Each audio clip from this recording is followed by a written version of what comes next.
Today on the pod, we are going to figure out number one, if Ohio is actually real. And number two, we're going to talk to the guy that keeps a roof over the heads of the people of Leesburg, Ohio. I want to welcome Galen Yoder to the Merchandise Podcast. Thank you, Randy. I'm super excited to have this opportunity to sit down and chat with you, and yeah, looking forward to it. All right. So tell me a little bit about yourself, Galen. When were you born? Where did you grow up? Tell me a little bit about family life, what that was like. Sure. Yeah, so I'm 27 years old. So I was originally born here in Ohio. So I lived here in Ohio for the first 4 years of my life. When I was 4 years old, my family packed up and decided to move out all the way out to Missouri for about 12 years. So from ages 4 to about age 16, we lived out there. So most of my growing up years and, going to school, those kinds of years were actually out in Missouri. And, when I was 16, my family ended up moving back to Ohio that's where we ended up in Leesburg and lived here ever since. I'm currently married to my beautiful wife, Mackenzie, for almost 3 years. So that's an awesome part of my life. And yeah, that's a little bit where I came from, um, where I am currently. Growing up, obviously I come from an Amish-Mennonite background. So, Mm. um, you know, my parents both come from an, they were Amish up until we ended up moving out to Missouri. So I'm very thankful for the background, the heritage that I have, and I feel very blessed. Feel very blessed and honored to with the family and the things that God has blessed me with. Cool. Um, Tell me, you own a business or you're a part owner in a business, correct? Yeah, correct. So I'm actually in partnership with my dad Mark and my older brother Arlen. Hmm. Doing what? So, so we own a roofing company called RoofX. Originally started out as Um, Dad started about 20, a little over 20 years ago. He kind of started his own construction company. Mm-hmm. He wanted to do something where he could teach. I'm the youngest of five boys, so he wanted to do something that he could teach each one of us boys like a skill, a trade, something basically teaching us life skills. And so uh, he had this construction company up until about 2019. My older brother, it was down to me and my older brother Arlen. It was just kind Mm-hmm. of the three of us and, a few other helpers. And, at that point in time, my older brother Arlen and myself, each bought a share of his company. And that's when we kind of took his general construction company and turned it into a roofing company. And that's kind of what's led to, RoofX today, what we're doing today. And, as far as that's that's kind of my main thing that I do, daily. I do also have a real estate company on the side as well, where we invest in real estate, short-term rentals, long-term rentals, done a little bit of, development stuff as well. But those are kind of the main things that keep me going day in and day out. Okay. Maybe tell me, how do you think that coming from a Mennonite Amish background, how do you think that's helped you in owning and running your own business? Yeah, so I think one of the biggest benefits is just the work ethic and the mindset that my dad taught me about being a craftsman. We were taught that, we're taught to build things with our hands, and we were taught to take pride in the things that we do. So if we did something, he always taught us to do it right. And I think that's something that's, really kind of ingrained in that culture and really taught in that culture is the craftsmanship. And I think that's such, I'm very grateful that my dad taught me some of those things. And obviously the work ethic that, comes along with that. And I think something else that was a benefit was I got to go out and work on construction job sites when I was like 13, 14 years old. And, to me, it kind of felt like I almost, back then I didn't appreciate it as much. I didn't see it as, a huge benefit, but I basically had a full-time job and was learning things at 14, 15 years old that most people don't learn until they're 18 to 20 years old. So honestly, like the way once you're older, like I realized it was almost like a head start in life on, other people. So Yeah. those are a few things that I'm very grateful for. My dad teaching me, learning from my older brothers, things like that. It's funny you say like this is just like me thinking about the words that you use there, but you said take pride in your work. However, pride is a thing that you're not supposed to have, right? Hmm. According to the Bible and your interpretation of it. Hmm. And like I found like I grew up with not I wasn't Amish, but grew up Mennonite, and I found like so many people find it hard in those cultures to accept praise. Like, hey Hmm. Galen, you did a great job on our roof. Like that looks amazing. And the tendency, and I saw it in myself as well, growing up and like even now, it's like to try to downplay that. Like, Hmm. yeah, we really struggled on this part and that part, and I just hope it turns out okay. Instead of just saying, thank you. Yeah, I think the Hmm. roof looks great as well. Maybe speaking to that a Hmm. little bit. Is that something that you still deal with? Maybe you don't like praise. Maybe you've Hmm. learned to take praise. How do you deal with that? Yeah, I think that's definitely something that, I can relate with. And I think that's something, you know, because the Bible's really strong on that, pride goeth before a fall. And, pride is, um, some pride isn't good. But I think where I would come from and kind of the way I view it now is I think a lot of that comes from what is your intention with something? What is your perspective on something? So if someone's just, thanking you and telling you you've done a good job and you take pride in the work that you've done, and it's you're taking pride in it because of you did the best, that you gave it your 100% best, and that you did the absolute best that you could. I don't think there's anything wrong with having that kind of pride. It's pride in yourself. It's Mm, pride in the thing that you've done. Now I think where it becomes wrong is when we take pride in things for the wrong reasons. We take pride in the way other people might see that thing, or the way other people might view the thing that we've done. So I think a lot of it is the intent behind taking pride in something. Why are you taking pride in that? yeah, yeah, that's really good. All right, so we talked about one way that growing up, like your background, your Amish Mennonite background, growing up that way, the way that it helped you. Is there any way that it hindered you in starting and running your own business? And that's a great question. Honestly, I don't know that I've necessarily been asked that question before. But I think one of the biggest things, and I still struggle a little bit with this today, is from our culture and in our background, we are really taught that we have to trade time for money. Mm, That is the only way that you can make money is by just, going out, you know, putting in your 8, 10 hours a day. That's the only way that you're really going to create results. And for the longest time, that was, um, that was my perception on it. That was my belief around, you know, money and getting money.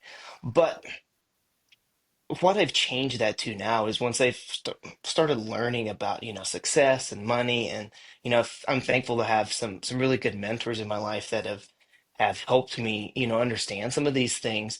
But money is not something that you just go out and trade your time for.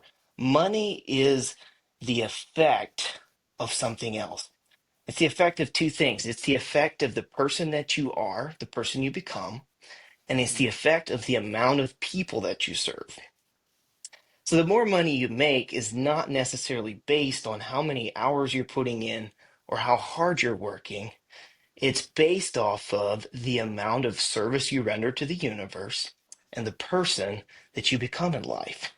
So that is one big belief that I've shifted over the last few years is and it's one of those that's it gets so ingrained in you that it takes a long Hmm. time to break that belief and to shift your mindset and perspective around it.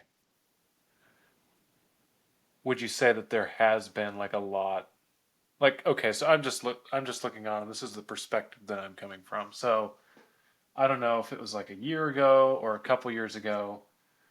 I saw that you started like putting some videos on Facebook for your business, and then like gradually those videos like kept getting better and better, and like now I'm not even quite sure. It looked like it was like an interview, and you were talking about some stuff, but like some really high quality video, and you were just talking like about mindset and stuff like that. Has that been something that you've really focused on as your belief and your mindsets like lately? It has. So I'd say over the last year and a half, it's really that's been the big focus of like my personal development and my growth, personally, is really the power people, I don't think people understand the power of what goes on inside our minds. Mm, And learning to understand, for me, just learning to understand how to think, understanding that the beliefs that we have, the things that we believe in our philosophies or beliefs, they come from the way we were, from our childhood experiences. They come from the people that we've been around our whole lives. And, most people don't really realize where a lot of their beliefs come from and where a lot of their mindset, the reason why they think the way they think and they do what they don't really understand where that stuff comes from.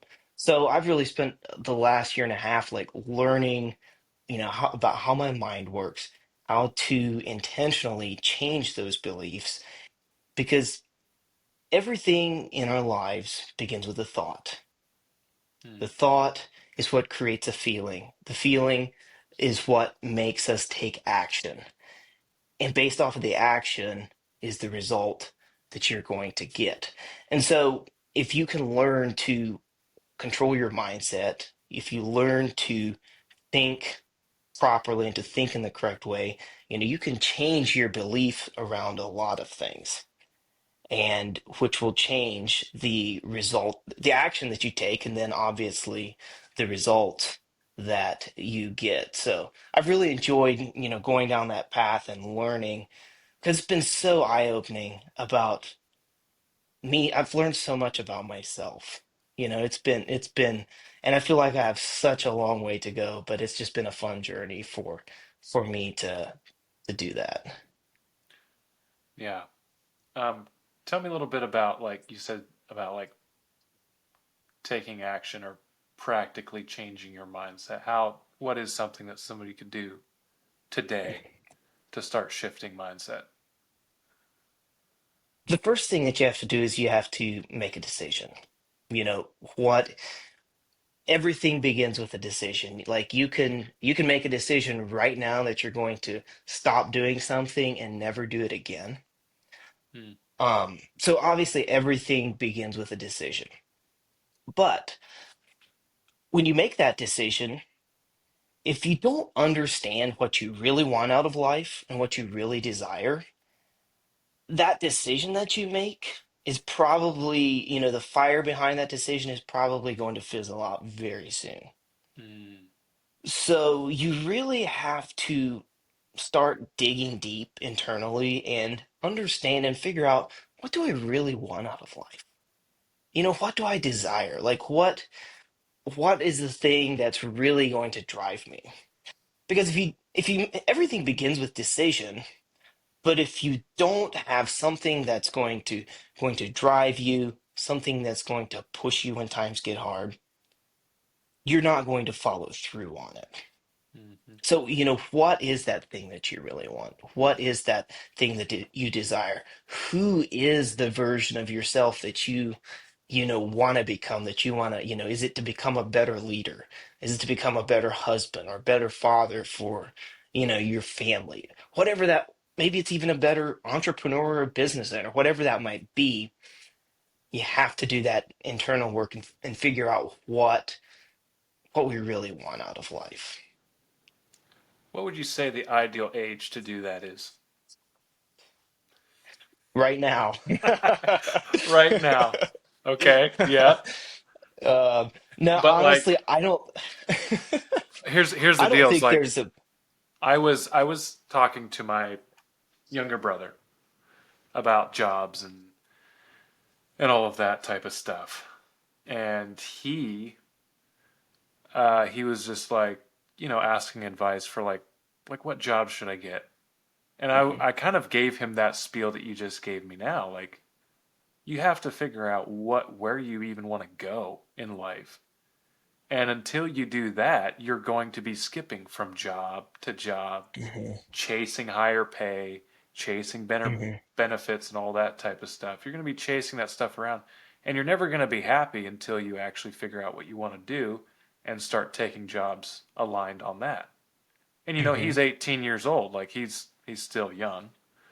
But like what age would Galen say is the correct age to figure out what you want to do in life? Obviously, in my head, the first thing that comes to my mind is just I think the sooner the better. Mm. But I think we also need to be careful as our levels of awareness change, as we gain more life experience, as we just have experiences in life. Sometimes the things that we desire and want change. Mm. Um, I think we need to, no matter what stage you're at in life, I think you have to know where you want to go and what you want to get out of life. But I think that's something that should be reevaluated fairly often. Like, Mm. maybe it's annually, whatever works for you. But I think at some point in time, you just have to evaluate, like, okay, the thing that I was striving to get to, is that really what's still driving me? Is that really what I still want? Like, it's not like a one and done thing where you make a decision like, hey, I want to go start my own business, and you go all in on that for a few years. Maybe you'll find out that you really don't like being a business owner. Maybe you don't enjoy building a team. And if that's the case, if you discover that, then I think at that point in time it is okay to reevaluate, like, okay, maybe this isn't what I really want. Let me see if I can find something else that I enjoy. So I think it's one of those things. I think no matter what age you're at, I think it's important to know where you want to go. Like, try and figure that out, but don't be so rigid that you're in your head you don't feel like you can ever change that. But if you try something for a year or two, then you stop, that looks like failure, doesn't it? Depends who you ask, right? Is it, Exactly. does it look like failure to other people? Or do you see yourself as a failure? I Yeah. think that's where, a lot of times when something like that happens, we're too scared and too worried about what other people from the outside are thinking, rather than evaluating it brutally honestly in ourselves and saying, like, Mm. okay, is this really what I want to be doing? Like, do I really want to keep doing this, or am I doing it just to keep up the appearance that I think is going to make other people like me? Yeah. So, in running a business, in entrepreneurship, what would you say that your relationship with failure is? Or maybe you've My never failed. relationship, I have failed many times. I feel like I fail daily. honestly.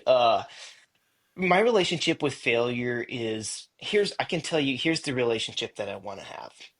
Hmm. My goal is I want to have a relationship with failure that it's always a good thing. Like I'm either winning or I'm learning. Failure is, I think the reason I struggle sometimes with the fear of failure is because of being worried what other people are going to think. But if you talk to a lot of successful entrepreneurs, their relationship with failure is that it's a good thing. Some of them almost run towards failure because the sooner they fail at something, the sooner they learn what doesn't work, and they will figure out and they'll be one step closer to to what is actually going to work. Um, so my goal is, and I feel like I have to work on this every day. My goal is to have that relationship with failure that it's a good thing, that it's time I fail, like I'm thankful that I failed because that means I'm one step closer to winning. Hmm.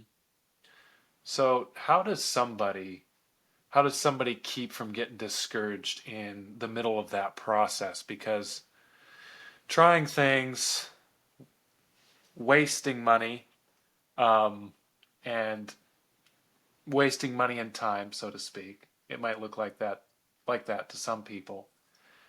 In the middle of that whole process of figuring out like what actually works, how do you keep going? Because that can be very overwhelming and discouraging for a lot of people. Mhm.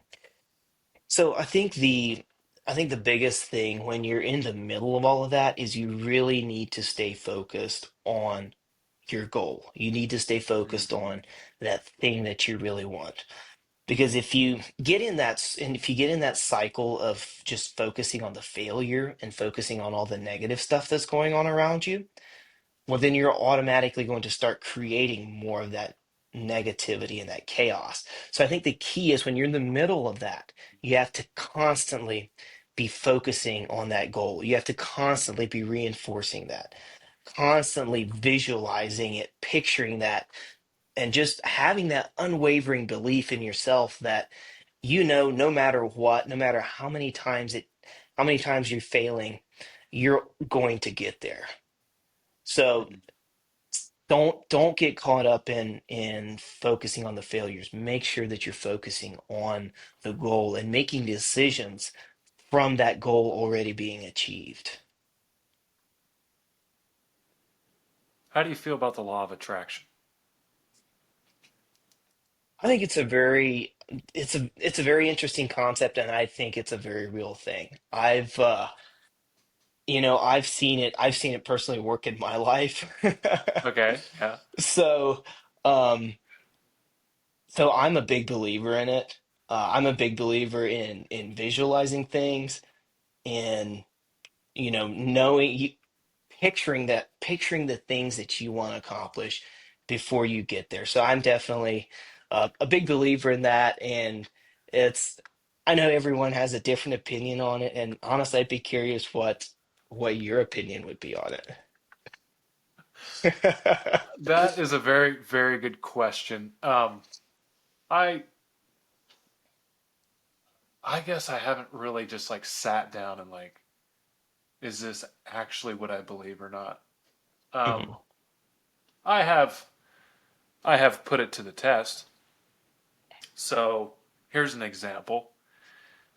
Last year I worked for a construction company building steel buildings, and the company we were with uh, ordered a bunch of buildings from Chief Industries or Chief Buildings, and so Chief mhm, has like a loyalty program, and the company I was working for, they ordered enough buildings that they won or they got 3 trips to the Canary Islands. Okay, for mhm, loyalty to Chief Buildings, and so we actually were lucky enough to be uh, one of the couples that went.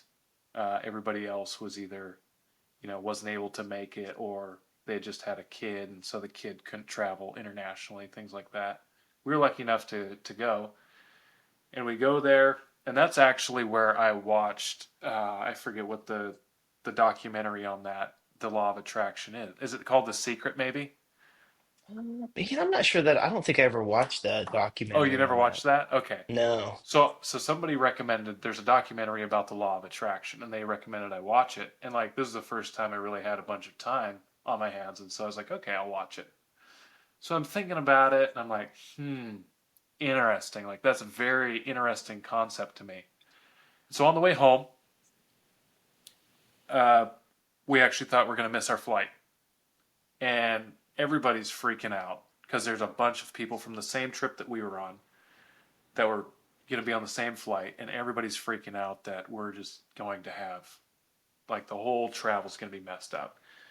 And Hmm. so I told my wife, I said, nope, we're being positive. All right. Number one, because the people behind the desk, when we get up there to check our luggage in, they don't need any more negativity.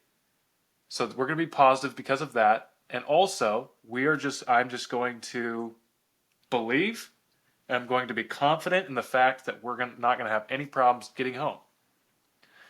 And so that was just the mindset that I moved forward with. Every time a doubt came up in my mind, I'm just like, no, we're not thinking that way. We're not going that direction. Hmm. So it turned out there was enough people from that loyalty trip from our company and other companies. There's enough of them on the same flight out of there that they actually held the plane for us. So we made it to Madrid. Okay. Uh, So it's working. So far, it's working. The law of attraction's working, right? We made it to Madrid, and we had like an hour there, and the airport's big, and so we were just like trucking through the airport trying to find our gate, and we actually made it to the gate in time, and so like, wow, we're actually making our connection, and we get onto the plane, and not only did we get onto the plane, we're in like the comfort plus section, like. I am not in economy anymore. That we're not there. I'm 6'2". I'm always having problems with my knees and airplanes, right? hmm. But I like these seats relaxed. There's a little footrest that came up. They gave you little care packets on your seat when you walked into the plane. Like everything, everything worked out amazing on the way home. And I was like, wow, was that all a coincidence? I don't know. But my my whole view on that is I do think you need to visualize it. I think you need to state it out loud. Hmm. And for me the Bible says anything done without faith is sin. Hmm. And if you can't believe that your goal and the place that you're trying to go is where God actually wants you to be, that's not Hmm. faith. Hmm. And to visualize it and to believe it enough to take radical action on it, that's what I Hmm. see as faith. And Hmm. so the reason I like to ask that is because like the whole thing of like God, faith, and the law of attraction, like Hmm. how do they do they mesh? Do they meet up? Do they work together? Or is is the law of attraction like new age type of stuff and like we should stay away from it? It's just interesting for me to hear other people's perspective. Yeah, it's definitely an interesting concept. I mean, just in my head, like when I think of the law of attraction, I like I'm sure God has his hand in that. Hmm. Like I loved what you said about like about if we don't have the faith, like I just love the way that you worded that, and it's an interesting concept and it makes for some very interesting conversations, that's for sure. Yeah, yeah. Anyway, uh, you got anything else to say on that? No, I don't, not that I could think of. All right. Um, let's see here. From when you started running the business, so it sounds like um, you bought. Were you a partner in the business when you first started working there, or was that something that you kind of had to buy into, or did your dad give that to you? How did that work? So to start with, no, we weren't partners. 2019 is Mm, when my brother and I each bought shares, each bought a piece of the company. okay. Was your dad still involved in the company at that Yeah, point? yeah, he was still very involved. We were just basically three-way partners, and yeah, he's still very heavily involved, and he's still very involved today. My brother and I do own majority of the company now, but my dad, he still comes to work every day. We love having him around, and he just adds so much. His Mm. the wealth of knowledge that he has in the construction world. It's like a walking encyclopedia for construction topics to have him around. So we're very grateful to have him be a part of it, and he brings so much to the company. So from 2019, when you bought into the company and you started, I guess maybe leading the company to a certain extent, like what's the best thing that you've, or the best change that you've made since then that has helped you, uh, I guess, grow? Or what's the best change that you've made to the way that you originally did business? Yeah, so to start with, 2019 up until about 2022, I think. Yeah, 2022. It was basically just dad, Arlen, myself, and a couple of helpers. We didn't really have much of a team. I'd say one of the biggest shifts that I had was, and that we had together really was that, this is about building a company is about more than just the three of us and our family. It's bigger than, for me, it's bigger than just me. I can only do so much on my own. And, in 2022, we started, hiring some people, building a team. And what's been really fun is, building a team with one common mission in mind, Mm. having everyone rowing in the same direction, and, living out basically having something bigger to work for than just ourselves. Mm-hmm. So you guys like specialize in roofing. Is there any other type of construction that you do? We specialize in roofing. Roofing and seamless gutters is our two Okay, main things. Yep. Those are pretty gotcha. much the only things that we do. So I know that in the Midwest and the East, they have worse thunderstorms, hailstorms than we do out here. Would you consider yourself a storm chaser? We well, we like to consider ourselves as storm catchers.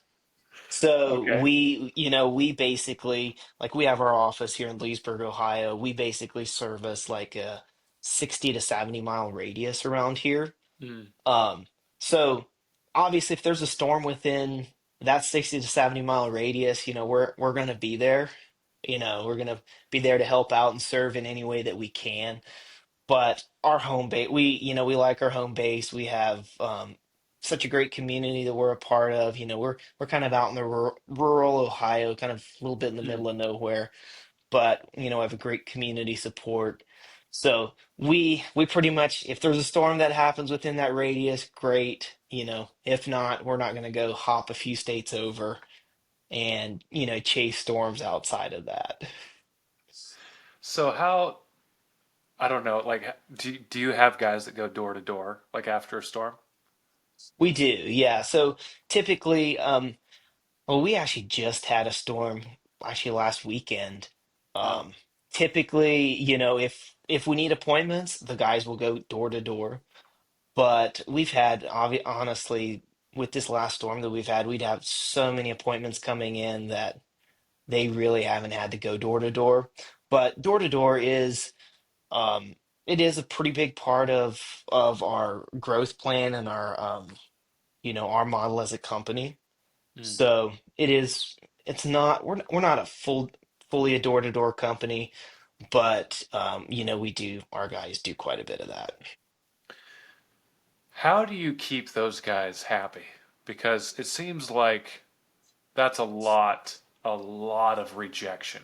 It seems like I have never done it myself, but from what I hear, it's not the most coveted job on like on a roofing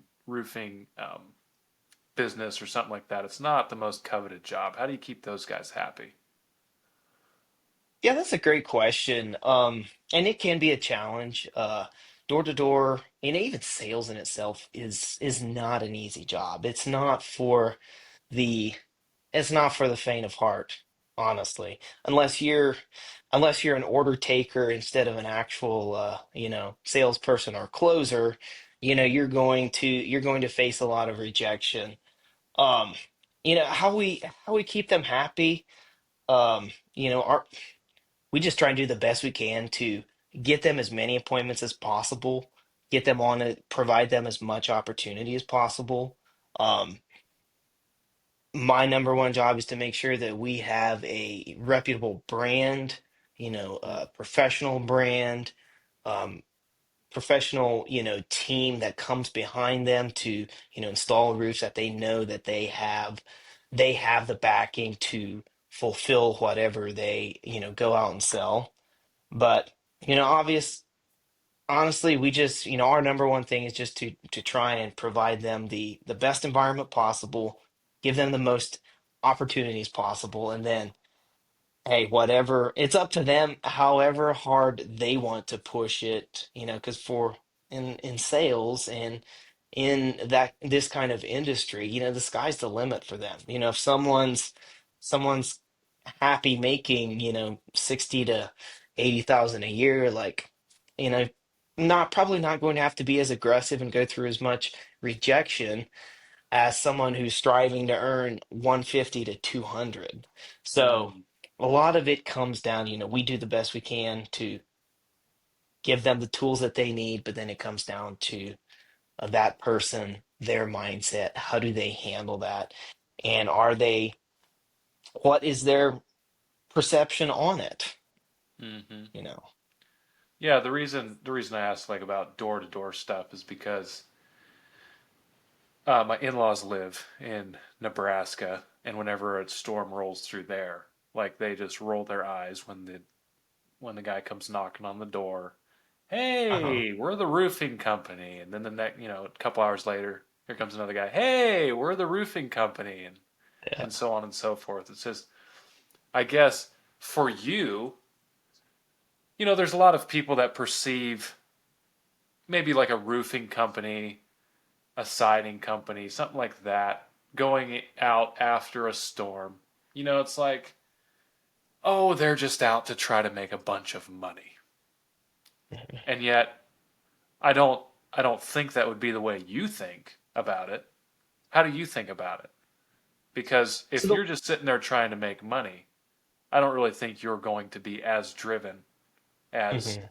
what I perceive you are.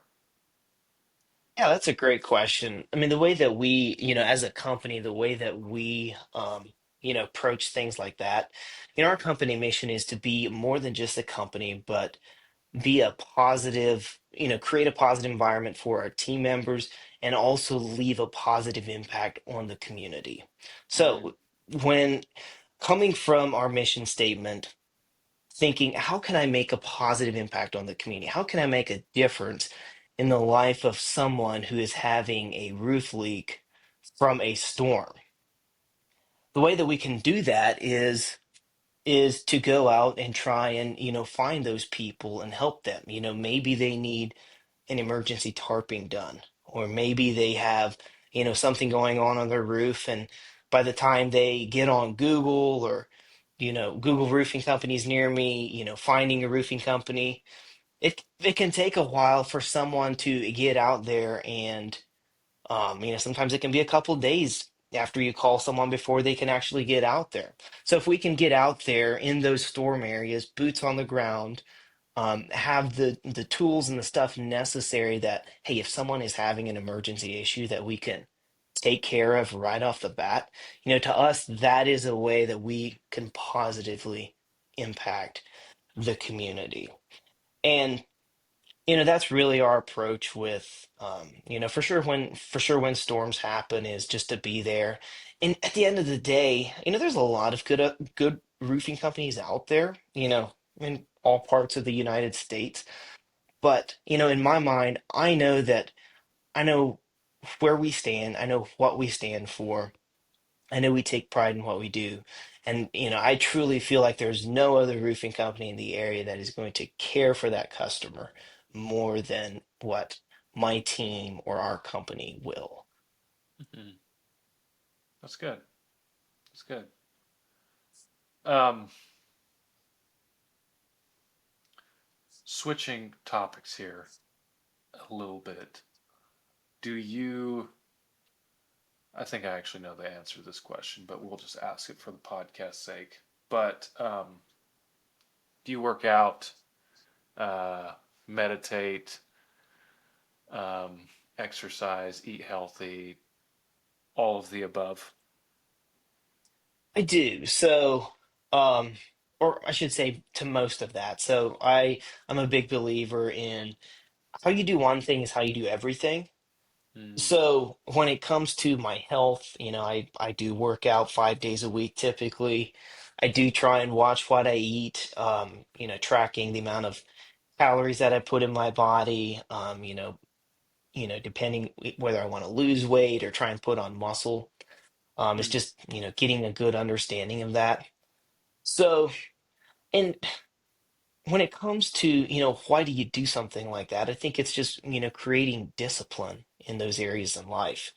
Um, when it comes to, meditations and things like that, I wouldn't say I'm an expert meditator or, that's a huge part of my life. But when I think of meditation, I think of just taking time to be quiet with yourself. Just kind of unplugging from the rest of the world, thinking, writing down some of your thoughts, visualizing where you want to go. To me, I wouldn't say I'm necessarily a deep, hardcore meditator, but I do, part of my morning routine is to spend some intentional time where it's just me by myself, everything's quiet, and you just have some time to think, clear your head, and just yeah, just enjoy silence because we're in such a world of noise and distractions and social media. It's crazy the things that we have going on around us every single day. So just taking time to be quiet is so powerful. how do you think that helps you um, run a business better?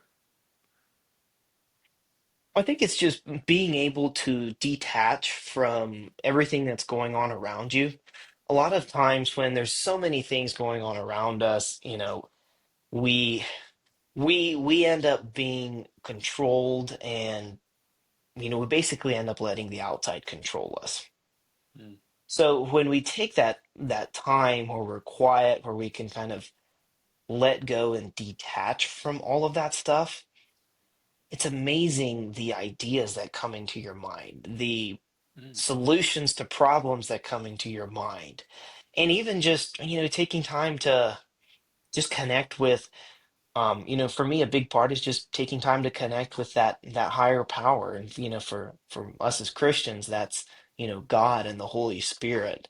So mm. just allowing him to come into our lives and blocking everything else out for a little bit. To me, that just brings that's just brings in so much power, clarity. It helps for me, it helps give me peace in no matter what's going on. I know that I always have that, and it doesn't matter what else is going on around me. Okay, how much time do you have? Because I could keep going for. Oh, I've probably another 15, 20 minutes. Okay. I have a question. Would you consider yourself a high performing person? I would. I feel like I consider myself a high performing person. I for me, it's my goal is I want to just build the exact life that I want to live. Like Mm, I don't want to have the life where I'm working 24 hours a day or always busy, busy, busy. But I want to be very intentional about creating the life where I'm doing what I'm best at, things that give me energy, and just truly maximizing my time here on earth. This, Mm. I always tell, the people that I work with and, the people in our company, like, you only get one life to live. Like, go after whatever you want. Don't worry about what other people are thinking. Like, go build the life that you want to live. So, Yeah. Do you ever wish that you weren't? Do you ever say, "Ah, man, tired of dealing with problems. I'm tired of being an owner. I'm tired of leading a team. Just want to be an employee again." Do you ever think those thoughts? I'd be lying if I said those thoughts never came into my head. I think I don't know about other, entrepreneurs or high performers, but I definitely have those thoughts come into my head. There's been times where things have, like, oh man, maybe I could go make just as much money working for someone else, as a salesperson or as Yeah. a, you know, you know, whatever it might be. But at the end of the day, is that really what I want out of life? So why do you keep running your own company, doing what you're doing now? Like what keeps you going? So the big thing that keeps me going is right now is obviously I feel like God's called me to Mm. to do this and to, build the company that we are. I'm really excited about our mission, where we're going. That's a big part of what drives me. The other part of it, why do I want to run my own company? Honestly, for me, it's not so much like, of course, money is always the effect of something. But what I get most excited about running a company, doing what I'm doing every day is the person that I have to become to achieve X. It's almost like this, for me, in my head, my biggest competitor is always myself. Like, I want Mm. to strive to be that next version, that better version of me. And like, you know what? I feel like most people, like, sometimes I barely even grasp the um, potential that I have inside of me and the capabilities that I have in here.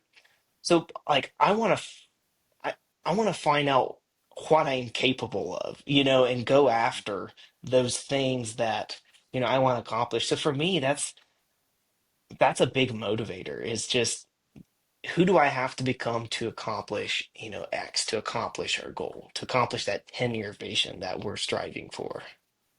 Yeah, that's so good. Anyway, I got 6 questions that we end every interview with, and these are off the wall, not serious at all. So you can answer them. You can take as long as you want to answer them, or you can just give one-liners. Sounds interesting. All right. What is your go-to snack slash drink combo at a gas station? Ooh, I'm gonna say Core Power protein shake and some Jack Link's extra tender beef jerky. Extra tender. Got to throw that Yeah, in there. I don't like the really chewy hard stuff. I like the Yeah, extra tender. It's easier on my teeth. that's awesome. All right. Would you consider Honey Nut Cheerios to be breakfast soup? I'm even gonna be honest. I've never considered cereal to be a soup. Why is that? I have no idea. Cereal has just been cereal for me. Oh, yeah. All right. I'm gonna go with no. All right. No on that. Does pineapple belong on pizza? It does. Like, I'm not a huge pineapple. Like, I wouldn't order it for myself, but if it's there, I'll totally eat it. Like, I'll pretty much eat any food that doesn't eat me first. So, Mm. yeah, I support pineapple on pizza. If that's your jam, go for it. Any food that doesn't eat me first, that's the first one that's the first time I heard that.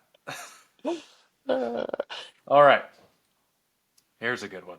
In your opinion, who's the greatest music artist of all time? ooh, wow. That is a good one. I mean, right now, I mean, I'm a big country fan. Mm. That's probably my go-to, if I'm driving or something like that. So my biggest one that I like right now is Morgan Wallen, but I don't think I would consider him the greatest of all time. I don't think he deserves that title. I feel like I don't know. That's a good question. I really don't have a great answer to that. I honestly don't listen to like a ton of music. Mm. Like I really enjoy podcasts. I enjoy listening to audiobooks and things like that. That's just kind of my go-to. So I'm not a huge music person. My wife, Gotcha. on the other hand, that's a different story. She's a huge music fan. You got a Swifty on our hands here? Yeah, we do. Uh, A little bit. all right, we'll switch that question a little bit. If you were to recommend a book that every entrepreneur or person with entrepreneurial tendencies, if you were to recommend one book to all of them, what would it be? Oh, man, there's so many good books out there. One of the best ones that I've read recently was actually written by my mentor. It's called The Mm. World-Class Wealth Mindset. And, when it comes, the reason I really like that book is because he goes in depth about figuring out what you really want, and also the goes in depth about how to think properly, how to change your beliefs, how to change your mindset. Because I think a lot of, as entrepreneurs, a lot of people, like I know for myself, it's a lot of the books that I used to read were all about, business, structure, all that stuff. And that Mm-hmm. stuff all has its place. That stuff is all very important. But if you don't take care of your mindset and you don't learn some of those other fundamental things about understanding yourself better, some of the other things aren't going to do you any good. Wow, that's good. What is something that most people don't know about you? Ooh, that is that is a really tough one. Let's see. Probably the thing that most people have no idea about me is I have a very unique blood disorder. I'm what they call a hemophilia B um, person, and I think there's less than 100,000 men in the United States that have it. Oh, okay. It's like very, very unique, and it doesn't affect me on like, a day-to-day basis, but there's just a small cell in my blood that my body doesn't produce, so my Mm. blood doesn't clot very easily. And so if I have, a major injury or a surgery or something like that, I have to take special medicine. I have to infuse myself with stuff. So it's one of those things that most people have no idea about because it doesn't affect me other Mm. than those times. Huh. Wow. All right, last question here.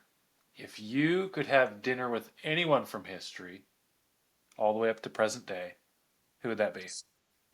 Mm, man, that's a tough one. That is a really, really tough one. Um, I think I mean, obviously the ultimate person that I would love to have dinner with is Jesus. Does that Okay. count? Yeah, Because that's good. That's good. because um the Bible, the things that are in the Bible are the foundation for our whole lives. Mm. Spiritually, professionally, like every success principle that, I believe in can be traced back to something in the Bible. And just he was the ultimate leader. He was the ultimate person. I Hmm. would just love to, if I could have dinner with him, that would be incredible. And someday I'm looking forward to uh to meeting him. Yeah. All right. Well, that's all I have. Thank you so much for coming on the podcast, Galen, and best of luck in all of your roofing and real estate. Awesome. Thank you, Randy. I really enjoyed it. Thank you for watching the video all the way to the end. If you like what you've seen, please leave us a like, please subscribe to our channel, and we'd love to hear what you're thinking, so leave a comment down below.